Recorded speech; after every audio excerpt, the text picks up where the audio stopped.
he didn't know! He wasn't supposed to be here! The cement dust settles on my knuckles like snow that'll never melt. Something from Tyler blended into it, turning it into a rust-colored smear I keep staring at instead of his face. He's conscious, barely, but conscious enough to understand what comes next. "Please," he whispers through split lips. "I'm just a kid. Just a kid." The same words Lila used when I found his underwear in our laundry basket 3 weeks ago. Mixed right there with my work shirts, like some twisted family portrait. I wipe my hands on the canvas tarp. The abandoned construction site echoes with every breath we take. Tyler's wrists are zip-tied to a rebar post, and he's been crying for the past hour. Not the tough guy who used to flex in our backyard while cleaning our pool. Not the cocky 19-year-old who had the audacity to sleep in my bed. "You want to know what your boy sounds like now?" I had asked Lila on the phone 20 minutes ago. Her voice cracked like glass when she heard Tyler whimpering in the background. "She'll be here soon." GPS says 12 minutes from the suburban house I bought her to this concrete grave where her fantasy finally dies. But let me tell you how we got here. How a quiet man who never raised his voice became someone who could zip-tie a teenager to construction equipment without his hands shaking. It started with a text message. The notification lit up Lila's phone at 6:47 a.m. while she was in the shower. I was making coffee, same routine for 8 years when I saw it flash across her screen. "Tyler, last night was incredible. Still thinking about you. Tyler, our pool boy." The kid who barely looked old enough to drive, let alone maintain a chlorine balance. I stared at those words until the screen went dark, then light again when another message came through. "Tyler, can't wait to do it again tonight. Same time?" My hand didn't shake when I picked up her phone. Didn't shake when I scrolled through weeks of messages. Didn't shake when I read her responses about how my boring routine was suffocating her, how Tyler made her feel alive again. The shower was still running. Steam drifted under the bathroom door like smoke signals from a fire I couldn't see yet. I set the phone back exactly where she left it, poured her coffee the way she liked it, 2 sugars, splash of vanilla creamer, kissed her forehead when she emerged in her bathrobe, smelling like lavender and lies. "Good morning, beautiful," I said. She smiled. Perfect teeth, perfect skin, perfect betrayal wrapped in terry cloth. "Good morning, honey." The word honey fell from her lips like loose change, worthless, metallic. "I have that yoga class tonight, remember? Might run late." Of course, I'll probably work late too. But I wouldn't work late. I'd follow her to the Sunset Motel on Highway 9, where she'd been meeting Tyler every Tuesday and Thursday for 6 weeks. Where she'd been spending money from our joint account on room 237. I know because I checked our bank statements that morning. $57 every Tuesday, $57 every Thursday. The same amount for the same room, paid for with money I earned laying concrete for 12 hours a day. The coffee tasted like ash in my mouth. Work that day was a blur of jackhammers and rebar. My crew, Jimmy, Carlos, and Big Mike, kept asking if I was feeling all right. I told them I was fine, but fine is a relative term when you are measuring the distance between who you were this morning and who you'll be tonight. During lunch break, I sat in my truck and opened our joint banking app. Every transaction told a story. The motel charges, yes, but also new lingerie from Victoria's Secret. Expensive dinners at restaurants we'd never been to together. A $200 charge at Spencer's Gifts that made my stomach twist. I called the bank. "I need to speak with someone about removing an authorized user from my account," I told the woman on the other end. "Certainly, sir. Can I get your account number?" 20 minutes later, Lila's access was revoked. Not suspended, revoked. She could still see the account balance, but she couldn't touch a penny. I also transferred most of our savings to a new account she didn't know about. If she wanted to play house with Tyler, she could figure out how to pay for it. My phone buzzed. A text from Jimmy. "You sure you're good, man? You've been quiet all day." I typed back, "Just thinking about some home improvements." That wasn't a lie. I was thinking about improvements, starting with removing the cancer that had been growing in my marriage for months. The workday ended at 4 p.m. I drove home, showered, and changed into my surveillance clothes. Dark jeans, black hoodie, baseball cap. I felt like a stalker, but stalkers don't usually watch their own wives. I parked 3 blocks from the Sunset Motel and walked. The parking lot was a museum of broken dreams, rusted cars, overflowing dumpsters, neon signs that flickered like dying stars. Room 237 was on the second floor, accessible by an exterior staircase that looked like it might collapse if you breathed on it wrong. I found a spot behind a dumpster where I could see the room door. The smell was horrendous, rotting food, stale beer, something that might have been a dead animal, but I stayed. I had to see it with my own eyes. She arrived at 7:15 p.m. in her silver Honda Civic, the same car I'd helped her pick out 2 years ago. The same car where we'd made love in the back seat during our honeymoon, parked on a beach in Malibu. Tyler was already there. I watched him open the door, watched her run up those stairs like she was 20 again, watched him grab her waist and pull her inside. The light in room 237 stayed on for 3 hours. I took photos. Not of them, I couldn't see through the curtains, but of her car, of the timestamps, of the motel receipt that Tyler threw away when they left. Evidence for a divorce I wasn't ready to file yet. She came home at 10:45 p.m., smelling like cheap soap and Tyler's cologne. I was in bed reading, playing the role of the oblivious husband. "How was yoga?" I asked without looking up from my book. "Intense. We did a lot of stretching." "I bet you did." She paused at the bathroom door. "What's that supposed to mean?" "Nothing. I'm glad you're staying flexible." She studied my face for a long moment, then disappeared into the bathroom. I heard the shower running, washing away the evidence of her flexibility. I lay awake that night, listening to her breathe. She slept peacefully, like someone without a care in the world, like someone who hadn't just spent 3 hours destroying everything we'd built together. I started planning her destruction. The next morning, I woke up different. Not angry. Anger is hot and stupid and leads to mistakes. I woke up cold, calculating. I made coffee and toast and kissed her goodbye like always, but inside I was measuring the distance between love and revenge. At work, I pulled Jimmy aside. "I need a favor," I said. "Remember your cousin Derek, the one who does side work?" Jimmy's expression darkened. "What kind of side work?" "The kind where someone needs information about someone else. Background checks, digital footprints, things like that." "Jesus, what's going on?" "I can't tell you yet, but I will, soon." Derek met me at Murphy's bar that evening. He was exactly what I expected. Lean, quiet, with the kind of eyes that had seen too much. He ordered whiskey neat and listened while I explained the situation. "You want me to dig up dirt on a 19-year-old pool boy?" he asked. "I want you to find everything. Criminal history, family situation, social media, grades, employment history, everything." Derek smiled. It wasn't a nice smile. "This is going to cost you. Money's not an issue." "I'm not talking about money.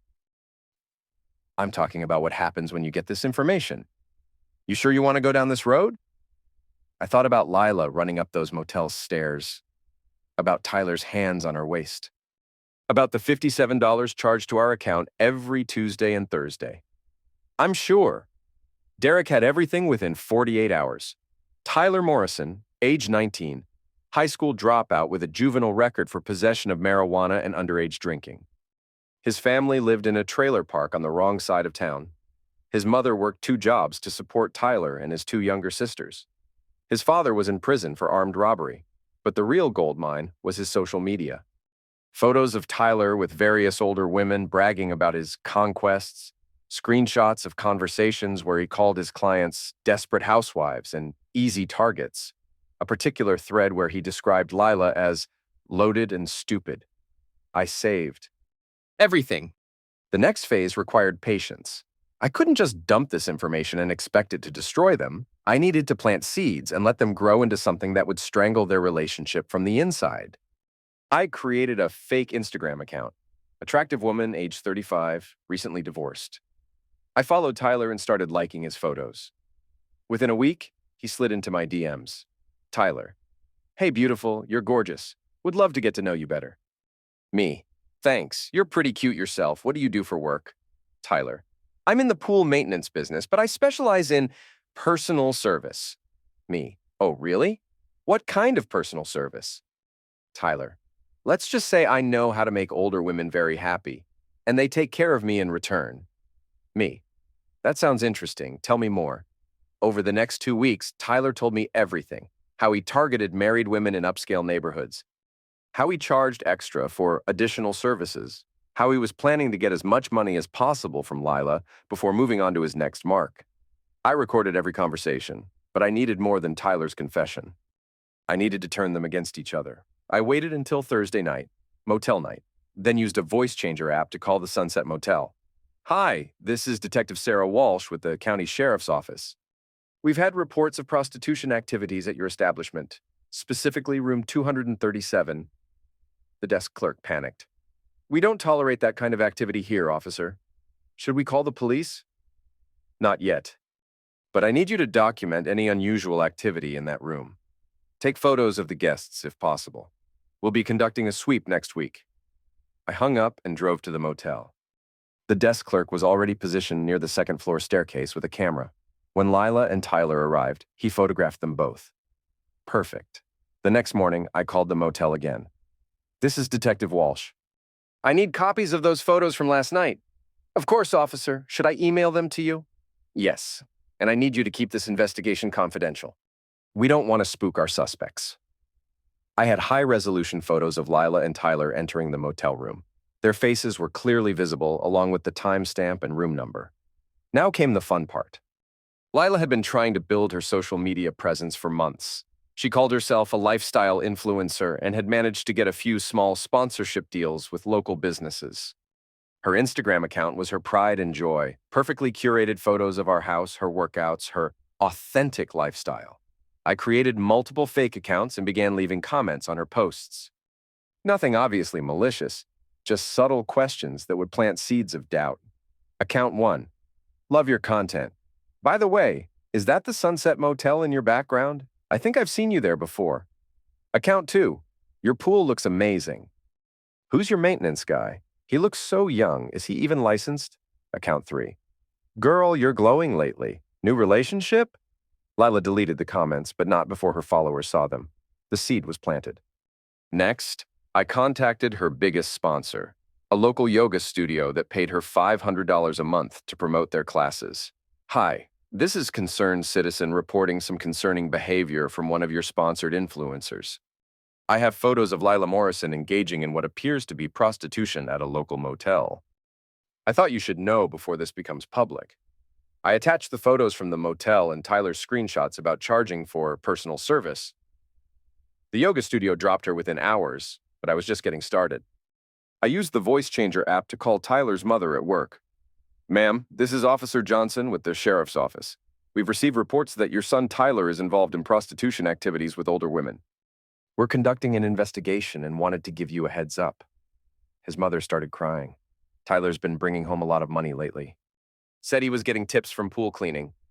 Ma'am, I need you to document any unusual income or behavior. We may need to search your home soon." I hung up and immediately called Tyler from a burner phone. "Tyler, this is a friend. Someone called the cops about you and that married woman you've been seeing. They know about the motel. You need to end this now." Tyler panicked. I could hear it in his voice. "Who is this? How did you get this number?" "That doesn't matter. What matters is that you're about to lose everything. Cut ties with the woman immediately." I hung up and waited. Tyler called Lila 20 minutes later.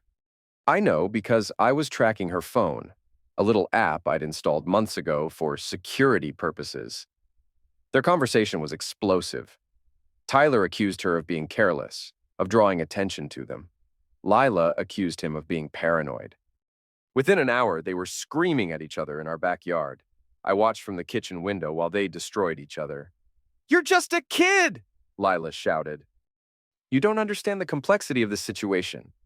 I understand that you're married to a loser and you're using me to feel better about yourself," Tyler shot back. "At least I'm not some trailer park gigolo who charges women for sex. At least I'm not some desperate housewife who pays for it." They were so loud that Mrs. Henderson from next door came out to watch. Then Mr. Peterson from across the street. By the time they finished screaming, half the neighborhood had witnessed their very public breakup. I opened the back door. "Everything okay out here?" I asked, playing the concerned husband. Lila's face went white. Tyler looked like he wanted to disappear. Just a misunderstanding about the pool maintenance schedule," Lila stammered. "I see. Well, Tyler, I think we might need to find a new pool service. This one seems to be causing some problems. Tyler nodded and practically ran out of our yard. Lila stood there looking defeated, her perfect facade cracking like old paint. Want to talk about it? I asked. No, I'm fine. Just a miscommunication. Okay, I'll be inside if you change your mind. But she wouldn't change her mind. She'd double down the way guilty people always do. She'd find a way to make this my fault, to justify her betrayal, to convince herself that she was the sufferer in this story, and I'd be waiting for her. 3 days later, Lila tried to access our joint account to pay for groceries. Her card was declined, then declined again, then declined a third time while a line of people waited behind her at the supermarket. She called me from the store parking lot. "Something's wrong with our account," she said. "My card isn't working." "That's strange. Let me call the bank." I pretended to call while I stood in our kitchen, counting the seconds until she lost her composure. "They said there's been some suspicious activity," I told her. "Someone tried to make unauthorized charges, so they temporarily froze your access. Should be fixed by Monday." "Unauthorized charges? What kind of charges?" "Hotel rooms, apparently. The bank thought it was fraud since we never stay in hotels." Silence. Perfect guilty silence. "Can you transfer me some money from your personal account?" she asked finally. "I don't have a personal account." "Everything's in our joint account." That was a lie. I had moved $47,000 to a new account the week before. Our joint account now had exactly $342 in it. "Can you pay for my groceries with your card?" "I'm at work. Can't leave the site." Another lie. I was standing in our kitchen, watching her through the window as she sat in her car, head in her hands. "I'll call you back," she said. She didn't call back. Instead, she drove to Tyler's trailer park and asked him for money. I know because I was following her. Tyler's mother answered the door. I watched from across the street as they had a heated conversation. Mrs. Morrison was clearly upset, gesturing wildly and pointing at Lila's car. Tyler finally came outside looking embarrassed and angry. They argued for 10 minutes before Tyler handed her what looked like a $20 bill. Lila stared at it like it was poison, then got back in her car and drove away. That $20 bought her a loaf of bread and a jar of peanut butter. I followed her to the gas station where she counted change to pay for both. The woman who had been spending $57 twice a week on motel rooms was now rationing quarters for basic groceries. I felt nothing. No satisfaction, no guilt, no anger. Just cold calculation about the next phase of her destruction. Lila's father was a retired police officer who lived in Phoenix. He called her every Sunday at 2 p.m., like clockwork. They had a close relationship. He'd walked her down the aisle at our wedding, given a speech about how I was good enough for his daughter. Using the voice changer app, I called him on a Wednesday. "Mr. Peterson, this is Detective Martinez with the Suburban Police Department. I'm calling about your daughter, Lila Morrison." "Is she okay?" "Did something happen?" "She's fine, physically, but we've discovered she's been involved in some concerning activities. I'm not sure how to tell you this, but she's been selling explicit content online and meeting with strangers for money." "That's impossible. Lila would never—" "I have photos, sir, and bank records. She's been using hotel rooms and charging the expenses to her husband's account. We're investigating whether this constitutes fraud." I could hear him breathing heavily. How much money are we talking about?" "Several $1,000s over the past few months. Sir, I need to ask, has she contacted you about money recently?" "No, but God, I knew something was wrong. She's been different lately." "Distant. I recommend you don't send her any financial support until this investigation is complete. And sir, you might want to have a conversation with her about getting help." I hung up and waited. Lila's phone rang at 3:47 p.m. I was in the garage, pretending to organize tools, but I could hear her side of the conversation through the kitchen window. "Dad, slow down. What are you talking about?" Then, "I am not selling myself. That's insane." Then, "No, I don't need money. Everything's fine." Then, "Dad, please, you're not listening to me." Then, "Don't you dare hang up on me." But he did hang up. And when Lila tried to call back, he didn't answer. She tried 17 more times that evening. I counted. By the end of the week, Lila was unraveling. She'd lost her social media sponsors, her father wasn't speaking to her, and she had no access to money. Tyler was avoiding her calls after his mother threatened to kick him out if he didn't stop seeing that married woman. She sat at our kitchen table Friday night, staring at her phone like it might suddenly start working in her favor. "I need to tell you something," she said. "I looked up from my newspaper." "What's that?" "There's been a misunderstanding about Tyler, about what people think has been happening." "What kind of misunderstanding?" "People think they think I've been inappropriate with him, but I haven't. I've just been helping him with some personal problems." "What kind of personal problems?" "Family stuff, money issues." I felt sorry for him. "So you've been giving him money?" "A little, just to help out." "How much money?" "Not much. Maybe a few $100s total." I nodded thoughtfully. "That's very generous of you. But why are people getting the wrong idea?" "I don't know. Maybe because we've been meeting to talk about his problems, but it's innocent, just friendship." "Where have you been meeting?" She hesitated. "Sometimes at coffee shops. Sometimes just driving around." "What about the motel?" Her face went completely white. "What motel?" "The Sunset Motel on Highway 9. "The one you've been going to every Tuesday and Thursday for 6 weeks?" She stared at me like I'd grown a second head. "I don't know what you're talking about."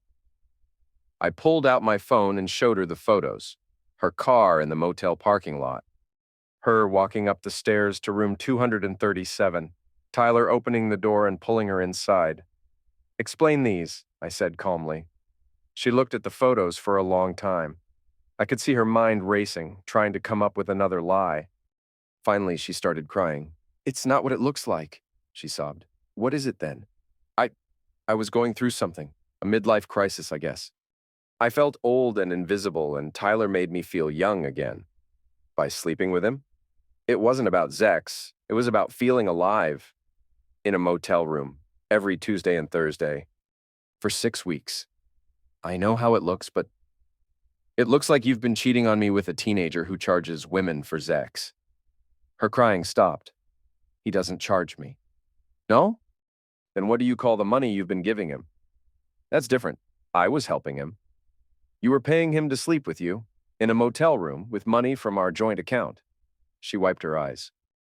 "What do you want me to say?" "I want you to tell me the truth. For once in your life, just tell me the truth." She was quiet for a long moment. Then, "Fine. Yes, I've been sleeping with Tyler. Yes, I've been giving him money. Yes, I've been lying to you. Are you happy now?" "Happy? No, but I'm not surprised." "What's that supposed to mean?" "It means I've known for months. I've been watching you destroy our marriage, destroy your reputation, destroy your relationship with your father, and I've been letting you do it. You've been watching me. I've been documenting you. Every lie, every motel visit, every dollar you've spent. I have photos, bank records, phone records, screenshots of Tyler bragging about his desperate housewife client." Her face went from white to red. "You spied on me?" "I protected myself.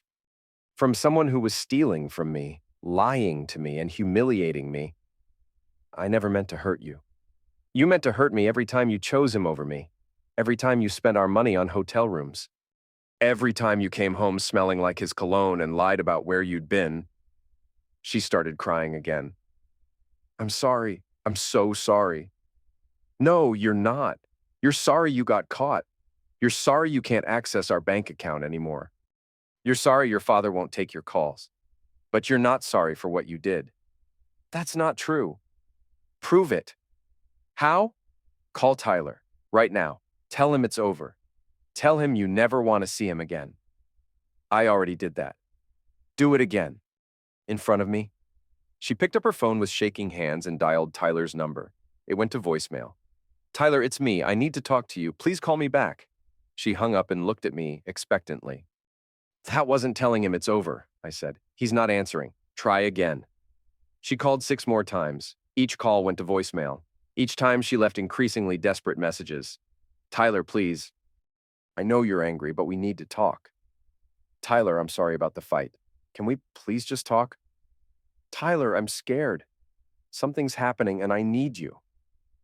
On the 7th call, Tyler answered. "What the hell do you want?" he snapped. "I need to see you, please." I told you we're done. My mom is threatening to kick me out because of you. Just one more time, please. No, find someone else to pay your bills. Tyler, please don't do this. Do what? Stop letting you use me? Stop pretending I enjoy sleeping with some desperate old woman? Lila's face crumpled. Don't say that. It's the truth. You're pathetic, Lila. You're married to a decent guy and you threw it away for what?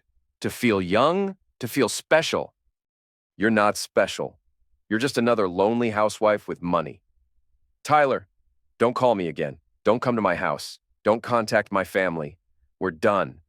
He hung up. Lila stared at her phone like it had exploded. There, I said.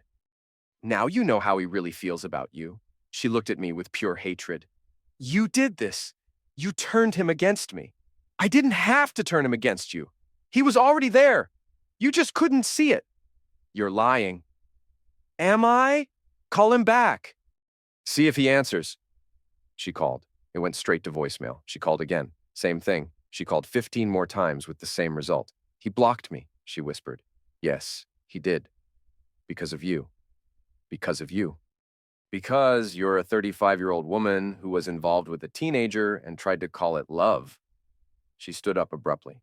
I'm leaving. Where will you go? I don't know. Anywhere but here. With what money? I'll figure it out.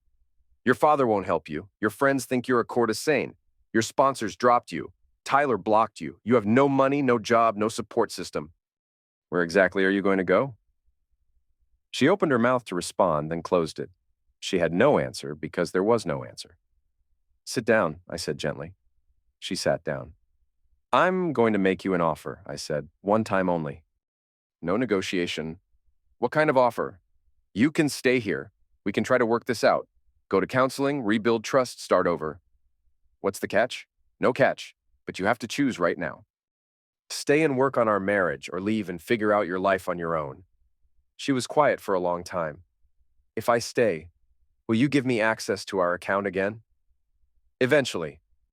If you prove you can be trusted. Will you forgive me? I don't know, but I'll try. And if I leave? Then you leave with what you came with. Nothing. She stared at me. That's not fair. Fair? You want to talk about fair? Is it fair that I worked 12 hours a day while you spent my money on hotel rooms? Is it fair that I found out about your affair from text messages on your phone? Is it fair that half the neighborhood knows my wife is sleeping with a teenager? I made a mistake. You made a choice. Every day for 6 weeks, you chose him over me. Now I'm asking you to choose again. Last chance. She looked around our kitchen, at the coffee maker I'd bought her for her birthday, at the refrigerator covered with photos of our life together, at the table where we'd eaten thousands of meals as husband and wife. I need time to think. You have 60 seconds. That's not enough time. It's enough time to decide if you want to be married or not. She closed her eyes. I want to stay. Say it clearly. I want to stay and work on our marriage. Good. Go upstairs and pack a bag. Why? Because you're not staying here tonight. You're going to a hotel, one you pay for yourself, and you're going to think about what you've done. Really think about it. Tomorrow morning, you can come back and we'll start over. I don't have money for a hotel. Then you'll figure something out. The same way you figured out how to betray me. She stared at me for a long moment, then went upstairs. I heard her moving around, packing clothes, crying softly. She came down 20 minutes later with a small suitcase. I'll be back tomorrow, she said. I know. She kissed my cheek, a brief, awkward kiss that felt like goodbye. I love you, she said. I know. After she left, I sat at the kitchen table and finished my coffee. It was the first peaceful moment I'd had in months. Then I called Derek. Phase 2, I said. Tomorrow night. You sure about this? I'm sure. Once we do this, there's no going back. I know.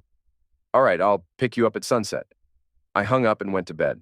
For the first time in months, I slept soundly. Lila didn't come back the next morning. She didn't call, didn't text, didn't show up. I waited until noon, then checked our credit card statements. She'd used her emergency card, the one I'd forgotten about, to book a room at the Marriott downtown. She'd also used it to buy a new phone and a tank of gas. At 2 p.m., she called from her new number. I'm not coming back, she said. Okay. That's it? Just okay? What did you expect me to say? I expected you to fight for me. To try to convince me? Why would I do that? Because I'm your wife. Are you? Because wives don't sleep with teenage pool boys. Wives don't steal money from their husbands. Wives don't lie for 6 weeks straight. I made a mistake. You made a choice, and now you're making another one. I'm leaving town. Tonight.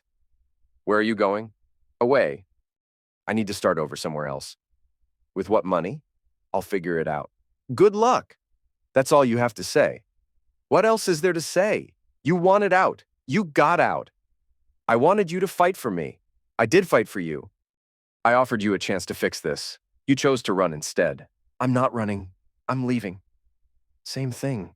She was quiet for a moment. I need some of our money. Half of the savings account. No, it's my money too. You forfeited your claim to our money when you spent it on hotel rooms. That's not legal. I'm entitled to half of our assets. Then hire a lawyer. I don't have money for a lawyer. Not my problem. You can't just cut me off financially. I can. I did. I will. This is misuse. No, this is consequences. She started crying. I'm sorry. I'm so sorry. I made a terrible mistake and I don't know how to fix it. You can't fix it. It's done. Please. I'll do anything. Anything? Yes. Call Tyler. Tell him you want to see him one more time. Why? Because I want to meet him, properly this time. He won't answer my calls. He will. Tell him you have money for him. I don't have money. Tell him you do. I don't understand. You don't need to understand. You just need to make the call.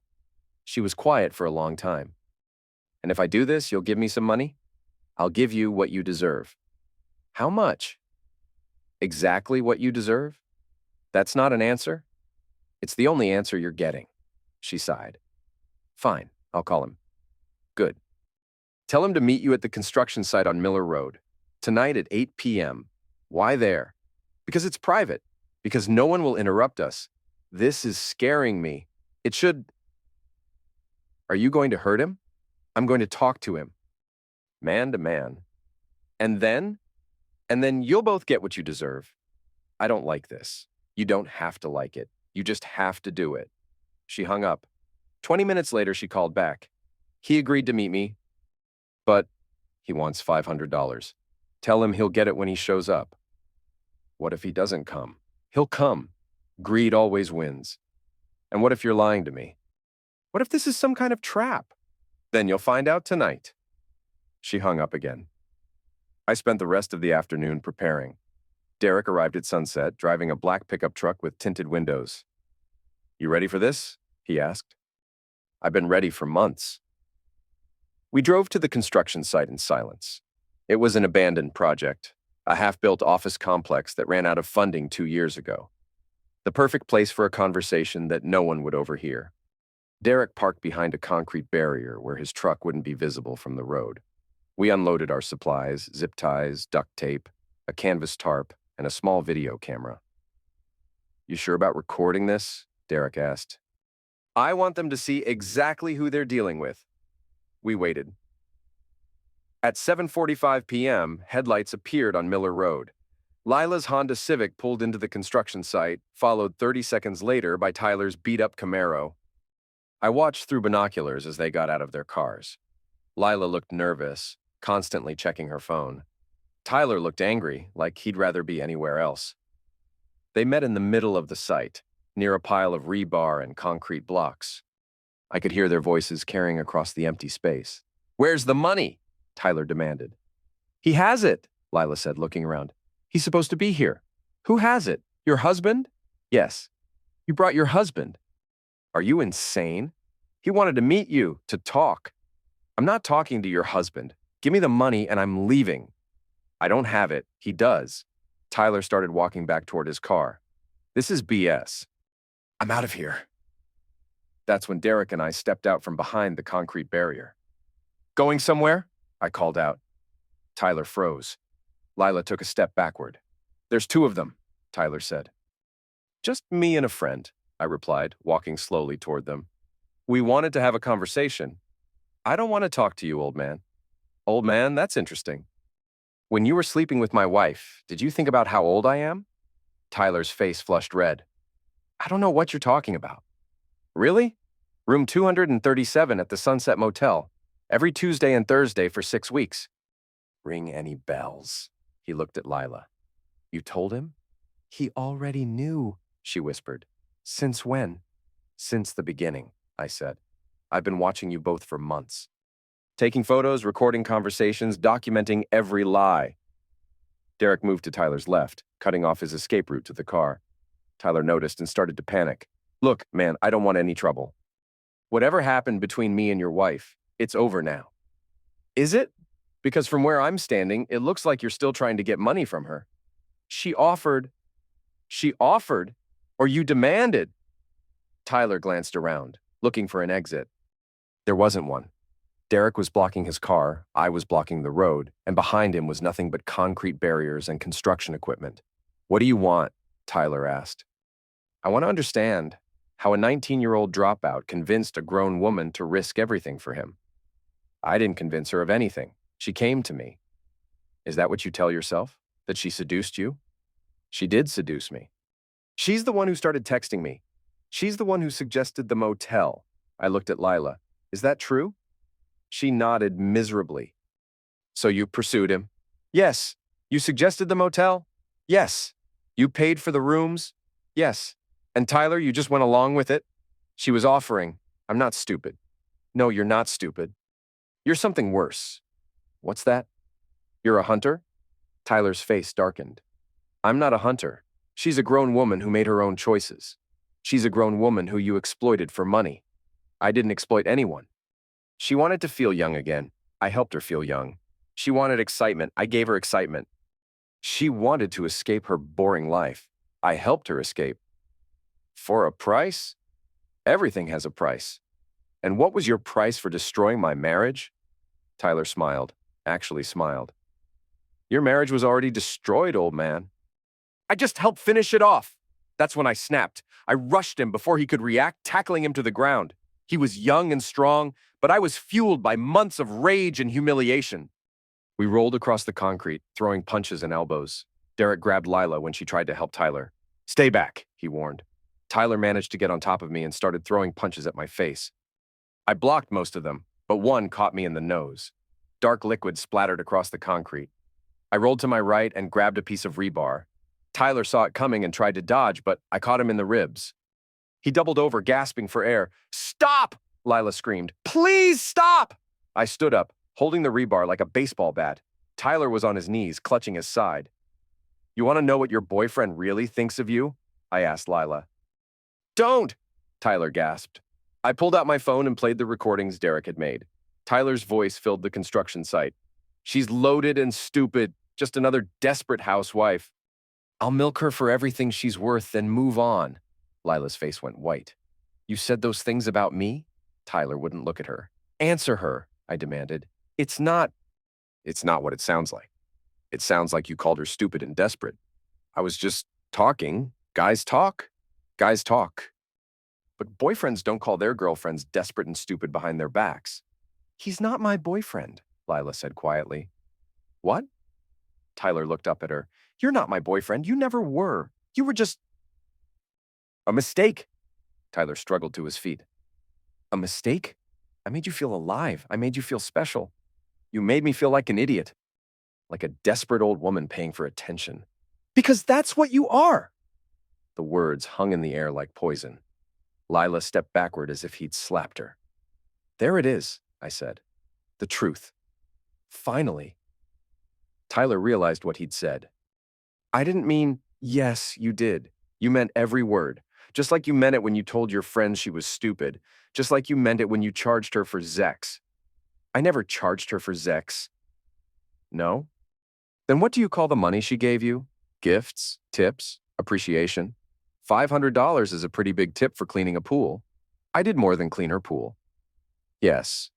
You destroyed her marriage, ruined her reputation, and turned her into exactly what you said she was. A desperate woman paying for attention. Tyler looked at both of us. I'm leaving. This is crazy. No, I said, raising the rebar. You're not leaving. Derek moved closer, blocking Tyler's path again. What do you want from me? Tyler asked. I want you to understand what you've done. I haven't done anything wrong. You slept with a married woman for money. She offered. You took advantage of someone going through a crisis. She's a grown woman. You destroyed a family. I didn't destroy anything. She did. I looked at Lila. Is that true? Did you destroy our family? She was crying now. Yes, I destroyed everything. Why?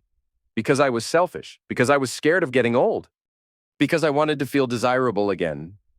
And was it worth it? She looked at Tyler, who was glaring at her with pure hatred. No, it wasn't worth anything. Tyler, do you agree? Was it worth it? Worth what? Worth destroying someone's life for a few $100s? Tyler shrugged.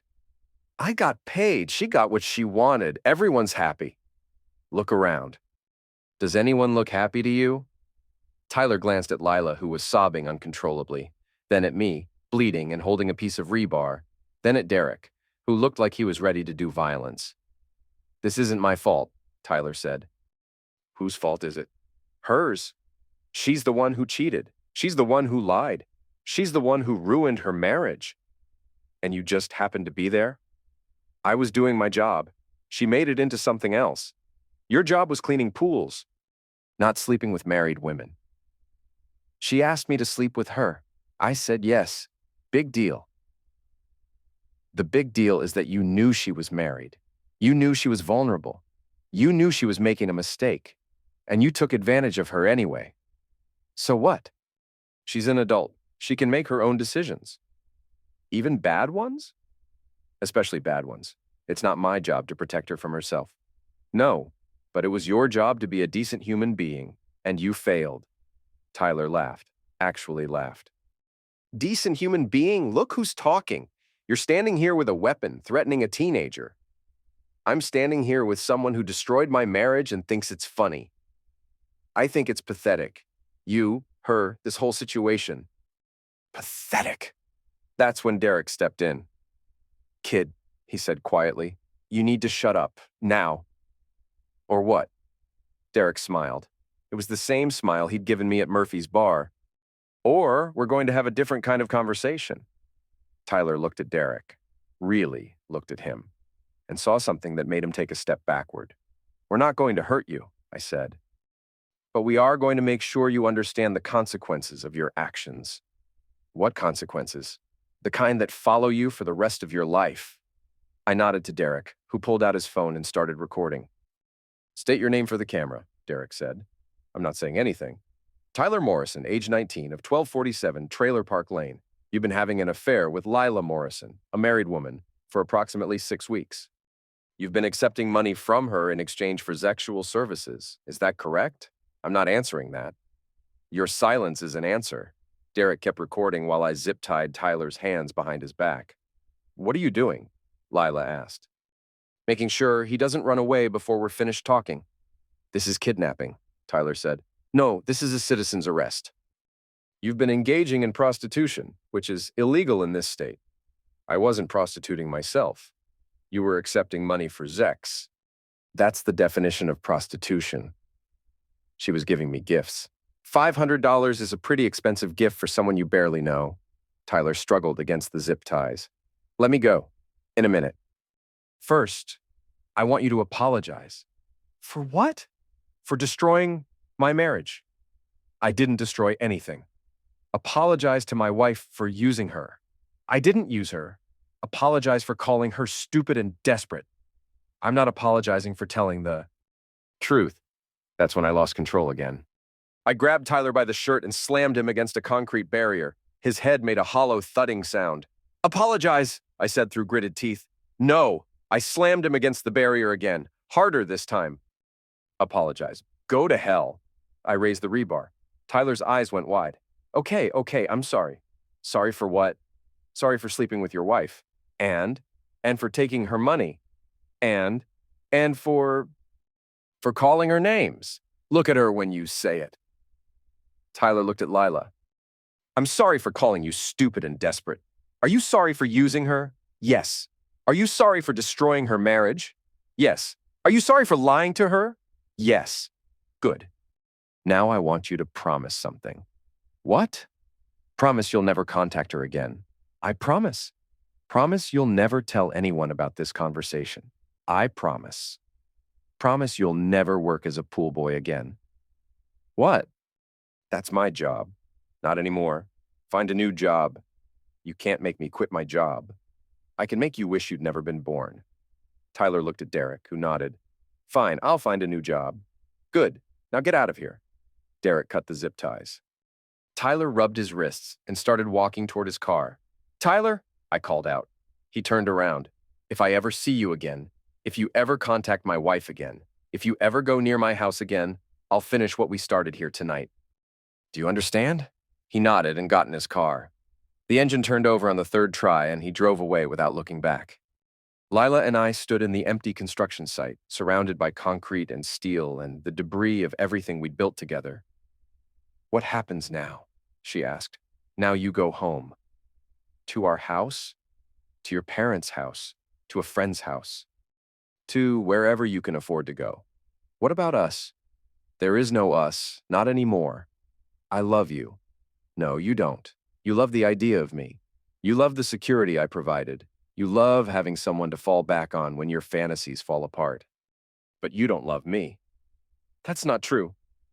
If you loved me, you wouldn't have spent 6 weeks sleeping with a teenager. If you loved me, you wouldn't have stolen our money to pay for hotel rooms. If you loved me, you wouldn't have lied to my face for months. I made a mistake. You made a choice. Every day for 6 weeks, you chose him over me. Now I'm choosing myself over you. I can change. I don't want you to change. I want you to leave. She started crying again. Where will I go? That's not my problem anymore. I have no money, no job, no friends. You should have thought about that before you threw your life away for a teenager. Please. I'm begging you. You begged Tyler, too. How did that work out? She stared at me like she'd never seen me before. Maybe she hadn't. Maybe the man she married was someone different, someone weaker, someone more forgiving, someone who would have taken her back despite everything. I don't know who you are anymore, she said. I'm the man whose wife cheated on him and thought she could get away with it. You used to be kind. I used to be naive. You used to forgive people. I used to trust people. That was my mistake.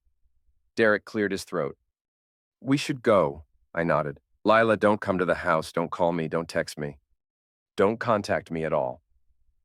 What about my things? I'll pack them and leave them at your parents' house. What about the divorce? My lawyer will contact you. I can't afford a lawyer. Then you'll represent yourself. She stood there in the middle of the construction site, looking small and broken and utterly alone. 6 months ago, I would have felt sorry for her. Tonight, I felt nothing. Derek and I walked back to his truck. As we drove away, I could see Lila in the side mirror, still standing in the same spot, watching us disappear into the darkness. You feel better? Derek asked. I feel empty. That's normal. Revenge doesn't fill the hole. It just shows you how big it is. What do I do now? You start over, build a new life. Find someone who won't throw it away. I don't know if I can trust anyone again. You will, eventually, but not for a while. We drove in silence for the rest of the trip. Derek dropped me off at my house now, not ours, and I went inside alone. The kitchen still smelled like coffee and lies. The bedroom still had her pillow on the bed. The bathroom still had her toothbrush in the holder. But she was gone. Finally, completely gone. I poured myself a whiskey and sat at the kitchen table where she'd confessed everything the night before. It felt like a lifetime ago. My phone buzzed. A text from an unknown number. This isn't over. I deleted it and blocked the number. Tyler was angry, but Tyler was also smart enough to know that contacting me again would be the last mistake he ever made. Another text from a different number. Please? I have nowhere else to go. I deleted that one too. Lila would figure it out. She was resourceful when she needed to be. She'd survived 35 years before she met me. She could survive whatever came next. I finished my whiskey and went to bed. Tomorrow I would start dismantling the life we'd built together, canceling joint accounts, changing locks, filing divorce papers. Tonight, I would sleep peacefully for the first time in months. The house was quiet. No one was lying next to me. No one was planning to betray me in the morning. No one was stealing my money or my dignity or my peace of mind. I was alone, but I wasn't lonely. There's a difference. Loneliness is wanting someone who doesn't want you back. Solitude is choosing yourself over people who would destroy you. I chose solitude. And for the first time in months, I felt free. The divorce was finalized on a Tuesday. Lila got exactly what she deserved. Nothing. No alimony, no share of the house, no access to my pension or savings. Her lawyer tried to argue that she was entitled to half of our assets, but the evidence Derek and I had gathered painted a very different picture. Photos of her affair. Screenshots of Tyler's text messages. Bank records showing money stolen from our joint account. Audio recordings of her confessing to the infidelity. The judge wasn't sympathetic. Lila had moved back in with her parents in Phoenix. Her father still wasn't speaking to her, but her mother had taken pity on her. Last I heard, she was working at a coffee shop and living in their guest room. Tyler had disappeared completely. His family moved away from the trailer park 2 weeks after our conversation at the construction site. Rumor was they'd relocated to another state, but Derek's sources had lost track of them. I didn't care where Tyler went as long as it was far away from me. My life had settled into a new routine. Work, gym, home. No complications, no drama, no one to disappoint me. I'd started seeing a therapist, not because I felt guilty about what I'd done to Lila and Tyler, but because I wanted to understand how I'd been so blind to her deception. The therapist said I'd been too trusting, too willing to believe the best in people. She called it a blind spot in my emotional intelligence. I called it a mistake I wouldn't make again. I was dating someone new, Sarah, a nurse at the local hospital. She was 38, divorced, with 2 teenage kids. She understood betrayal and knew the value of honesty. We'd been together for 3 months, taking things slowly, building trust carefully. Sarah didn't know the details of what had happened with Lila. She knew there had been an affair and a bitter divorce, but I'd kept the specifics to myself. Some stories are better left untold. My phone rang while I was cooking dinner. Unknown number, but local area code. Hello? It's me. Lila's voice. I hadn't heard it in 6 months, but I recognized it immediately. How did you get this number? I called your work. They said you changed your personal number, but they gave me this one for emergencies. This isn't an emergency. It is for me. I told you never to contact me. I know, but I need to tell you something. I'm hanging up. Tyler's dead. I paused with my finger over the end call button. What? Tyler's dead. He died 3 days ago. How? Car accident. He was drunk, driving too fast, hit a tree. I felt nothing. No satisfaction, no sadness, no sense of justice. Just emptiness. Why are you telling me this? Because I thought you should know. I don't need to know anything about Tyler. He left something. For you. What?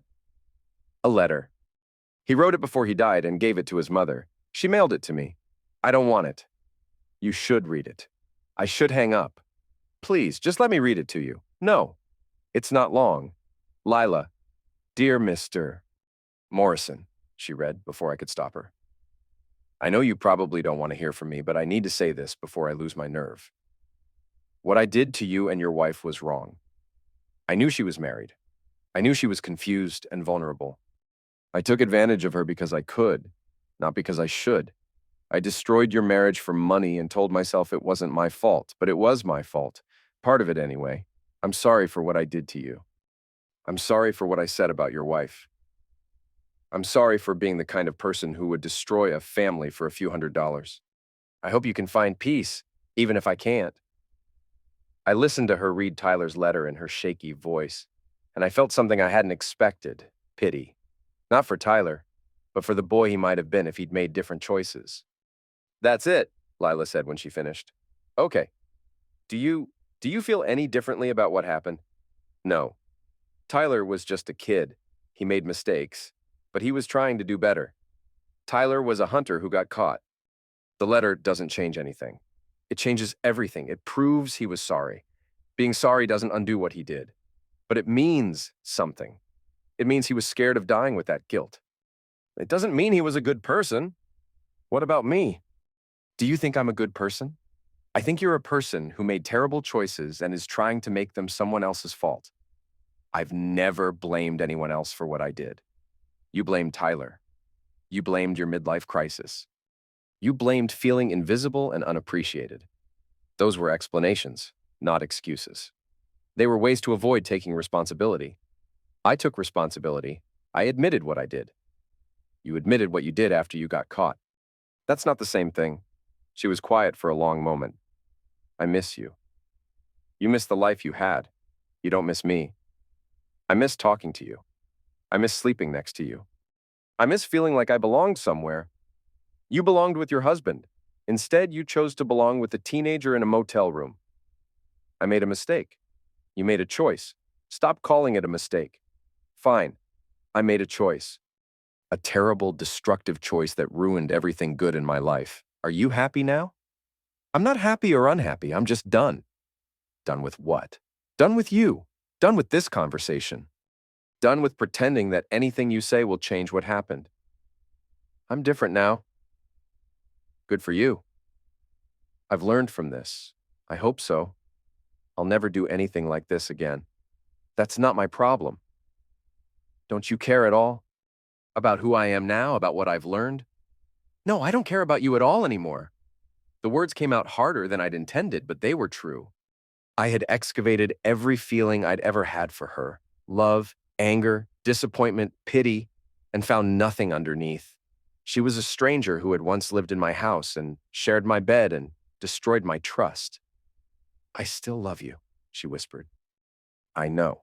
Doesn't that mean anything? It means you're capable of love. It doesn't mean I'm required to accept it.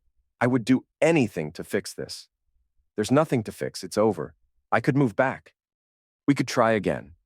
I'm seeing someone else. Silence. Long, painful silence. Who? That's not your business. Is it serious? It's none of your concern. Do you love her? Goodbye, Lila. Wait. I hung up and blocked her new number.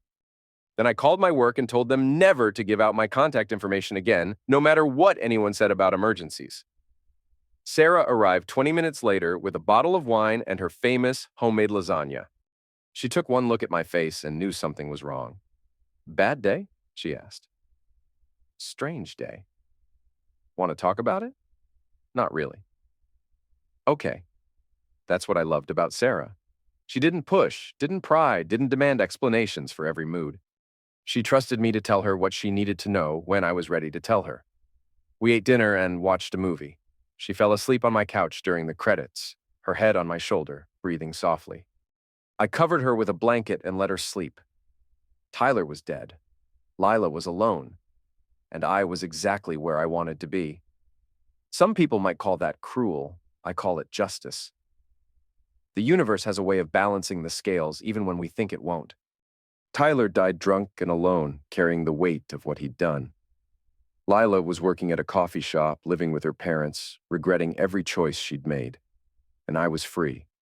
Free from lies, free from betrayal, free from people who would destroy everything I'd worked for, free to build something new with someone who understood the value of honesty. I kissed Sarah's forehead and went to bed. Tomorrow was a new day, with new possibilities and new chances to be happy. The past was dead and buried. Tyler was dead and buried. My marriage was dead and buried. But I was alive. More alive than I'd been in years. And that was enough.